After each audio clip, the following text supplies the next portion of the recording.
Buenas noches, amigos oyentes, televidentes, internautas y hermanos migrantes. ¿Cómo están ustedes?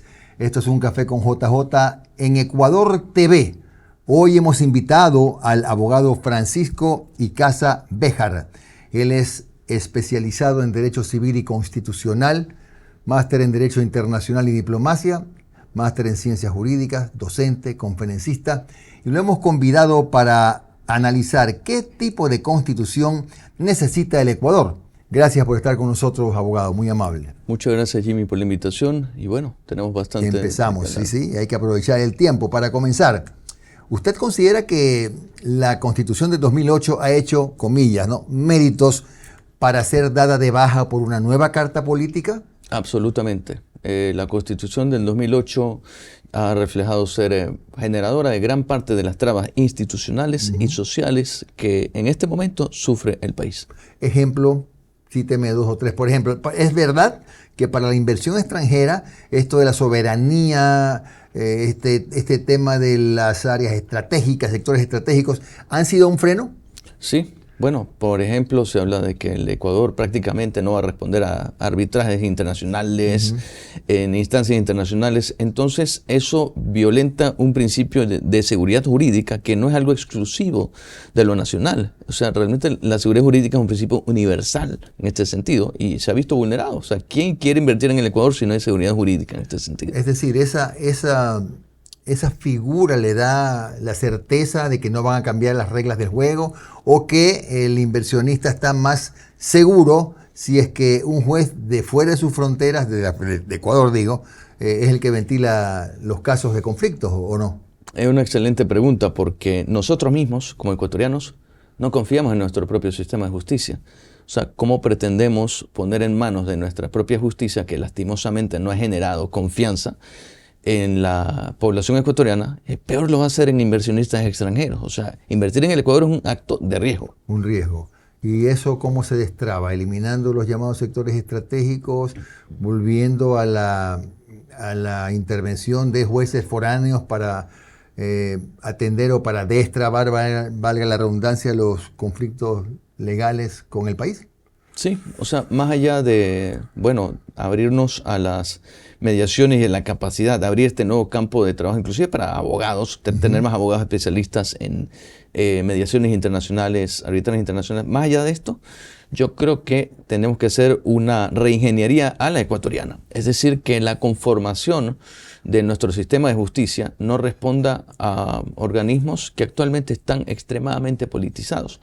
Porque no mucha gente lo comprende, pero la génesis de la conformación del sistema de justicia viene desde el Consejo de Participación Ciudadana y Control Social, donde se conforma el Consejo de la Judicatura, de donde deriva la designación y nombramiento de jueces y todas estas autoridades judiciales que tienen irónicamente e indirectamente un origen político, ¿no? Entonces yo creo que hay un mal de origen que tenemos que cortar, es el Consejo de Participación Ciudadana y Control Social. ¿Reemplazado por quién? Esas veces tendría que ser la Asamblea. La designación o escoger a las nuevas autoridades de control, entonces le correspondería a la Asamblea Nacional, o como se llame, o como le ponga la constituyente. Claro, hablando como ecuatoriano, ¿verdad? Porque somos ecuatorianos. Claro. Nuestra confianza en la Asamblea Nacional, indistinto de quién esté ahora, quién ha estado antes, es bajísima. Y lo va a hacer, ¿no? Y eso sucede en muchas partes del mundo, ¿no? Pero la manera tradicional en la que lo podríamos hacer es devolviendo esta capacidad de nombramiento de autoridades de control, de conformación a la Asamblea Nacional, que sería otra institución que creería debe ser reestructurada en una nueva constitución, una eventual nueva constitución, con una propuesta bicameral. Bicameral, o sea, un Senado, ¿no? Pero usted es partidario de que de los 71 asambleístas constituyentes electos, que a lo mejor será el mismo número para la Asamblea Nacional, ¿de allí salga el Senado o Senado funcional? Es una excelente pregunta, Jimmy. Mira, yo creería que un Senado derivado de los sectores sociales, es decir, gremios, sobre todo y especial énfasis a un gremio, o mejor dicho, una agrupación que hemos dejado un poco marginada del gran plan nacional, el académico, a la academia. No, la academia últimamente ha tenido un rol de opinión, ha generado opinión, pero la academia ha sido dejada de lado. Es decir, también senadores derivados de los colectivos académicos. Claro. Para tener una cámara de senadores que de alguna forma controlen el poder político de los asambleístas tradicionales, que obviamente van a tener sus atribuciones, van a votar y dirimir los nombramientos, pero esta Cámara de Senadores de alguna forma va a ponerle un filtro adicional, primando la calidad legislativa por sobre la urgencia de aprobar leyes. Claro. Es decir, también deberían tener representación, por ejemplo, suelto algunos, trabajadores, empleadores, incluso movimientos de carácter social deberían tener también representación, ¿no? Para lo cual hay que hacer un reglamento cuidadosamente. Exactamente. Aparte de los académicos, por claro, supuesto. Trabajadores, indígenas, porque claro, de todas maneras claro que sí. La pluriculturalidad es lo que debe primar en el Ecuador. Somos un país pluricultural en este sentido. Entonces, el sector indígena, campesino, todos debidamente representados en un Senado. A ver, el Senado sería, por ejemplo, el filtro final, por decirlo de alguna manera, de las leyes, ¿no? El segundo piso. Correcto. Y la parte que realmente aterrizaría las leyes a la realidad de los distintos gremios que pueden encontrarse. Porque lastimosamente en los últimos años, los gremios se topan en las calles, ¿no? Los trabajadores contra los empleadores, los indígenas contra los trabajadores, los empleadores, etc. O sea, tenemos realmente el único punto de encuentro que ha tenido el Ecuador para estos gremios en los últimos años y ha sido la calle. Ha sido la calle. Es donde se ha encontrado. Sí, porque no se ponen de acuerdo ni siquiera para fijar los nuevos sueldos, ¿no? No se ponen de acuerdo en nada. Cuando se sientan tampoco se ponen de acuerdo. Exacto. Pero es un problema, sí, serio. Ahora, ¿qué se hace con la carta política que, en honor a la más absoluta verdad, debo decirlo, no es verdad que toda sea mala? No, tiene cosas buenas. Pero, ¿qué pasa con los 99 derechos? Bueno, es una buena pregunta, claro. Nos podemos actar de tener muchísimos derechos, tener un menú de buffet de restaurantes de derechos en nuestra Constitución. Lo que hay que hacer es hacer más efectivos estos derechos, es decir, no, digamos, reducir nuestros derechos, pero sí ser realistas, aterrizar en la realidad. Porque una cosa es lo que el Estado promete y otra cosa es lo que puede realmente garantizar. ¿No? Por ejemplo, hablamos del caso del derecho a la salud, que es un derecho irrenunciable, olvídense eso. Claro, sí, eso cómo. Sí. Pero de repente alguien requiere medicamentos por acciones de protección, porque las acciones de protección son medicamentos. ¿Y qué realidad tiene el Estado presupuestariamente para cubrir estas necesidades emergentes en ese momento? O sea, yo creo que muchos derechos que se han prometido no responden a la realidad económica. Por ejemplo, uno que yo considero positivo, porque particularmente me gustan los animales y la naturaleza, el derecho a la naturaleza. Está bien, perfecto, como poema lírico, pero la realidad de las cosas no está aterrizado a las necesidades económicas del Estado ecuatoriano, a promover políticas sostenibles y sustentables de poder no renunciar a nuestros ingresos económicos como Estado, pero a la vez aterrizarlo a nuestras necesidades presupuestarias. Claro. Abogado, importante agregar también que sería necesario analizar cómo se maneja el tema de la, no sé si llamarlo reducción o unificación de derechos, porque puede haber gente con formación académica incluso que diga, caramba, cuidado, porque eso es una regresión. Ese es el problema de los 99 derechos, que tampoco están en la Constitución 99 enumerados, pero son derechos que ya en ciertos capítulos engloban otra serie de derechos, mejor dicho, y son 99. Sí. ¿Y cómo hacemos pues con quienes opinen o con quienes piensen que puede ser una regresión?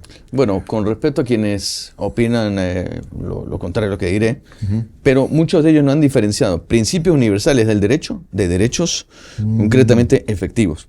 Una cosa es que sean principios obvios, básicos, pero otra cosa es la propia sectorización de los derechos que tienen países como Alemania, que está en la misma Carta Universal de los Derechos Humanos, donde tienen varios frentes. Primero, los derechos civiles, luego los derechos económicos, luego los derechos sociales. O sea, tener esa categorización efectiva pero no simplemente se me ocurrió que todos tenemos derecho al buen vivir. Ok, define el buen vivir. O sea, conceptos como el buen vivir. Eso es un buen tema, por ejemplo. Ajá. ¿Qué hacemos con eso del buen vivir? Bueno, el ¿Ha buen... funcionado? No. No. Pues ni siquiera uno les pregunta a los propios ¿Qué asambleístas. qué le garantizaba al ciudadano? No le garantiza todavía porque el 2008 está vigente. ¿Qué le garantiza el buen vivir? Así concretamente en la Constitución no lo hemos visto. A lo largo de esta historia jurídica constitucional del Ecuador, se lo ha legado para todas las cosas posibles.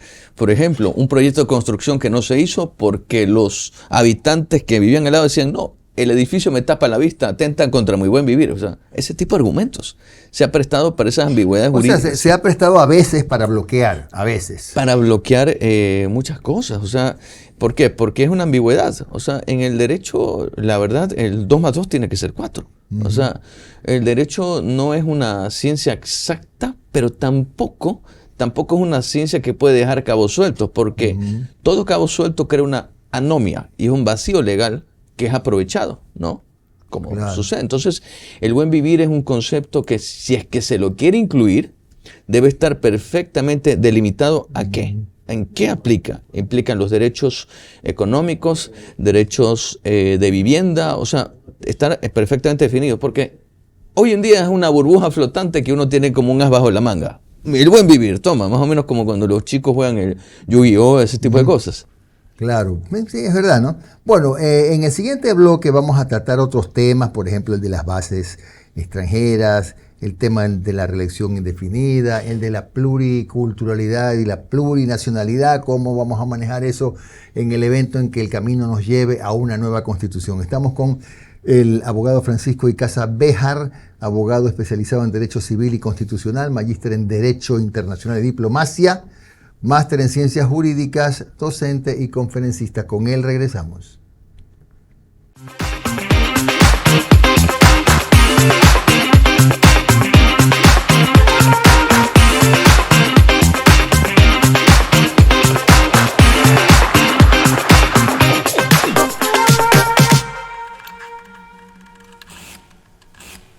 Seguimos con nuestro invitado, el abogado Francisco Icaza Béjar, especializado en Derecho Civil y Constitucional, máster en Derecho Internacional y Diplomacia, máster en Ciencias Jurídicas, docente y conferencista.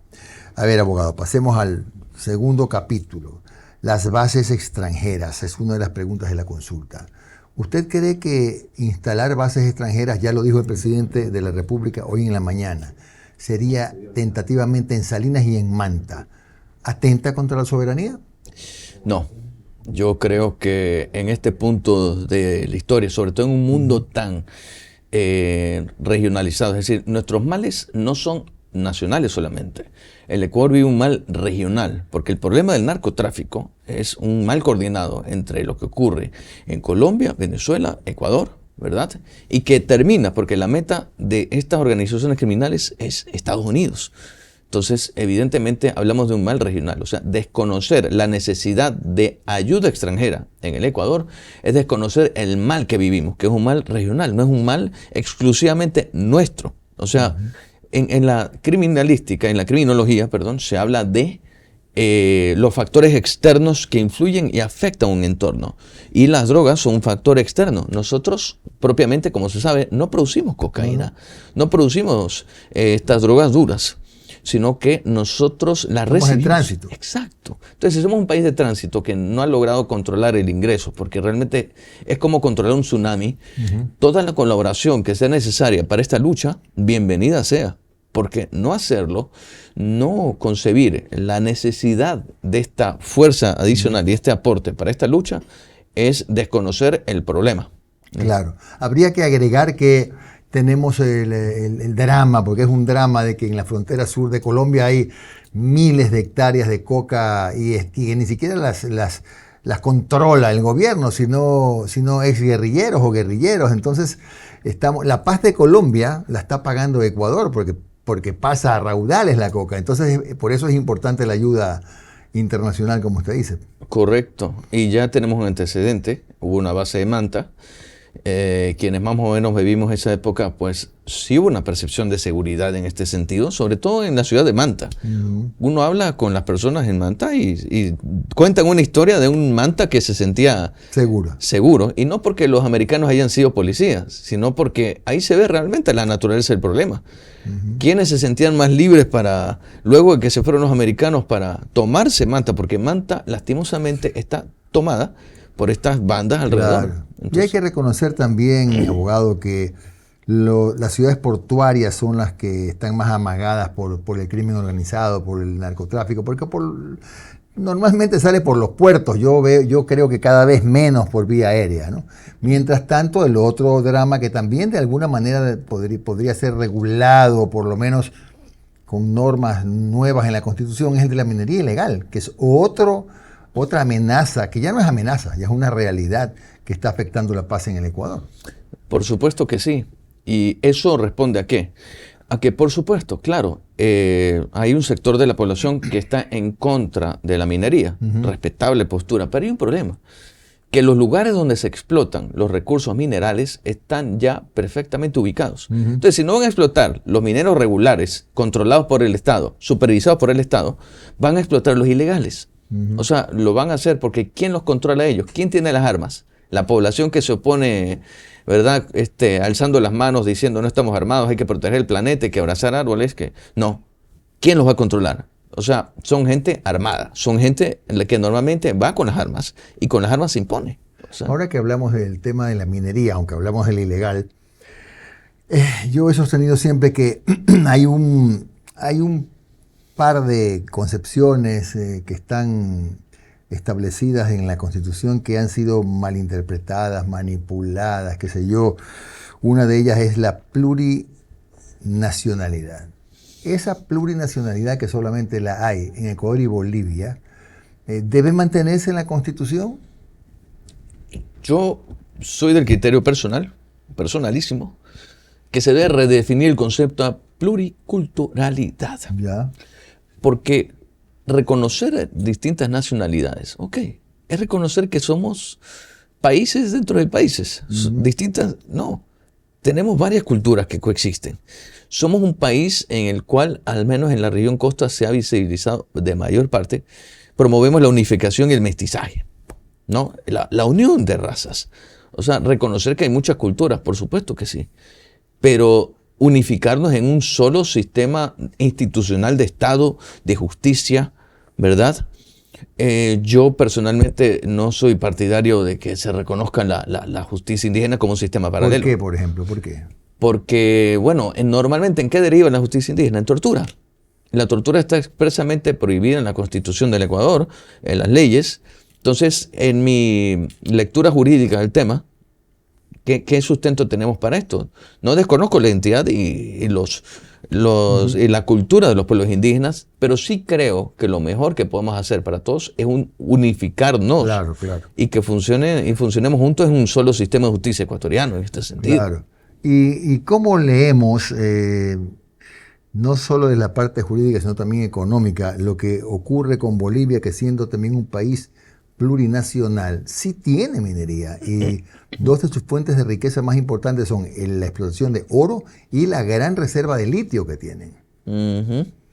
Bueno, eso es una muy buena lectura y muy buen dato que aporta Jimmy, la verdad, porque, por supuesto, porque reconocen que del discurso, del dicho al hecho. Del dicho al hecho hay mucho trecho. Hay mucho trecho, sin duda. Hay mucho trecho, pero la realidad económica, cuando, claro, por supuesto, es lo que hablábamos antes, de lo que se promete versus lo que se puede garantizar, no es muchas veces sustentable. O sea, podemos garantizar los derechos de la naturaleza, pero por supuesto no podemos privarnos tampoco de los recursos que aportan a los países en desarrollo como el nuestro, en este sentido. Sí. Sobre todo si somos un país que todavía no ha creado una cultura de vivir de los intangibles como Estados Unidos. Que Estados Unidos es un país que los primeros millonarios de este país son justamente los dueños de intangibles como softwares, programas, ¿verdad? No recursos extraterrestres. Claro. Pero entonces, si queremos en algún punto, ¿verdad? Prescindir de la explotación como ingreso directo al Estado, promovamos entonces la investigación a largo plazo, ¿no? Como país. O sea, crear un nuevo sustento económico en los intangibles, crear un tipo de Silicon Valley, ese tipo de cosas. Claro. A ver, un par de preguntas más si nos alcanza el tiempo. ¿3 funciones del Estado o seguimos con las 5 y las otras 2 moduladas? A ver, de entrada y de tajo nos deshacemos de transferencia y control social, que ha probado ser un fracaso histórico. El Consejo de Participación Ciudadana y Control Social. La función electoral la mantendría como independiente. O sea, hablamos ya de 4 funciones, porque sería el Ejecutivo, el Legislativo, electoral y judicial. Correcto. Eliminaría una, ¿no? Exacto. ¿Qué pasa con una de las preguntas de la consulta que dice relación con el número de asambleístas que debería reducirse? ¿Está usted de acuerdo con la reducción del número de asambleístas? Claro, que se reduzca el número de asambleístas, pero sí, debe haber un pero. Siempre hay un pero, ¿no? Que en nuestro país ha probado ser lo más prudente. Pero si reducimos asambleístas, siempre que algo se reduce, algo tiene que subir. ¿Y qué va a subir? Las exigencias para ser asambleísta. Yo soy partidario, ¿verdad?, de reflejar de manera constitucional y legal que los requisitos para ser asambleísta sean más estrictos que los actuales. O sea, tener 18 años de edad, netamente, no debe ser el único requisito, porque si vamos a tener menos, deben hacer más. Es decir, ponerles algún tipo de requisito, al menos de formación legislativa. O experiencia, por último. Experiencia para poder legislar. Porque ser asambleísta no debe ser un premio, debe ser un privilegio, ¿no? No debe ser un motivo de cualquiera puede llegar a ser asambleísta. Al contrario, eso es responder a los derechos de esa persona. Debemos pensar en función de los derechos de la sociedad. Y nuestra sociedad, en la balanza de derechos, ¿verdad?, debe pesar más lo que necesita el Ecuador a lo que tiene derecho esa persona de ir a la asamblea. Absolutamente. Debemos ser mucho más estrictos en los requisitos para ser asambleísta. Claro, o sea, mejorar la calidad de los asambleístas, ¿no? No sé si. Ahora, hay otra de las preguntas de la consulta que dice que el Estado, de consulta a ciudadanos, si el Estado debería dejar de financiar a los partidos y movimientos políticos. ¿Usted qué opina? Bueno, sí, exactamente, y yo diría que sí. El Estado debería dejar de financiar a los movimientos políticos, pero que eso no signifique menos control y supervisión. Es decir, reducimos el financiamiento, pero activamos los filtros. Instituciones como la UAFE, ¿verdad?, que el tema del lavado de activos, deben de fortalecerse institucionalmente, hacer una mejor coordinación con el SRI, porque existen varios organismos que controlan el patrimonio, pero actualmente veo que están bastante desconectados aún. Entonces debe fortalecerse esa institucionalidad, porque a veces el fortalecimiento del Estado no responde netamente a los recortes, responde a la mejor coordinación, estructuración y fortaleza institucional. Entonces, por supuesto, si recortamos el financiamiento del Estado, sacrificamos un poco de control, porque al fin y al cabo el financiamiento controla de alguna forma, pero al mismo tiempo lo que debemos hacer entonces es fortalecer estas instituciones que controlan de dónde vienen los ingresos. Claro, porque podrían aparecer capitales oscuros, ¿no? Que ese es el mayor riesgo. Eso sería grave. Sí, porque nuestras democracias latinoamericanas han probado lastimosamente que el financiamiento a partidos políticos o a movimientos políticos son la puerta de entrada de intereses oscuros del crimen organizado. ¿Y por qué funciona, por ejemplo, en Estados Unidos esto de que los aportes son públicos y ahí no pasa nada? Ahí el fulano, sutano, mengano aportaron tanto y está en la lista. Estos son los que aportaron. Eso no puede funcionar acá. ¿Es otra cultura o qué? Me ha tocado una pregunta interesantísima, porque aquí se conecta, ¿sabes qué?, el tema de la lucha contra el crimen organizado. Estados Unidos en 1970 emitió la ley RICO, ¿no?, que para nosotros sería rico, pero rico, sí, ¿no? Para allá es otro significado. Tiene que ver con Racketeering, Institutional Act, ¿verdad?, que es la ley que se emitió pensando en la mafia. ¿Qué pasa? Estados Unidos es un país que ha creado institución en la lucha contra los delitos de cuello blanco, que son de origen económico. Entonces, como hemos visto, ellos realmente no tienen empacho en Hay tanta Claro, novedad. y además eso les permite el control, ¿no? Porque si tal empresa dice que aportó $20,000, tiene que tener un respaldo, ¿no? Justifique cómo, de dónde salió la plata. No, no es malo, pero todavía estamos lejos de esta realidad de Estados Unidos. Bueno, se nos acabó el tiempo, lamentablemente. Bien, hemos estado entonces con nuestro invitado, el abogado Francisco Icaza Béjar. Él es especialista en Derecho Civil, Constitucional, Internacional y Diplomacia, hablando de la Constitución que necesita el Ecuador. Se nos viene un feriado y nosotros estaremos con ustedes de regreso a las 10 de la noche del día miércoles en Ecuador TV. Hasta entonces y un buen fin de semana largo.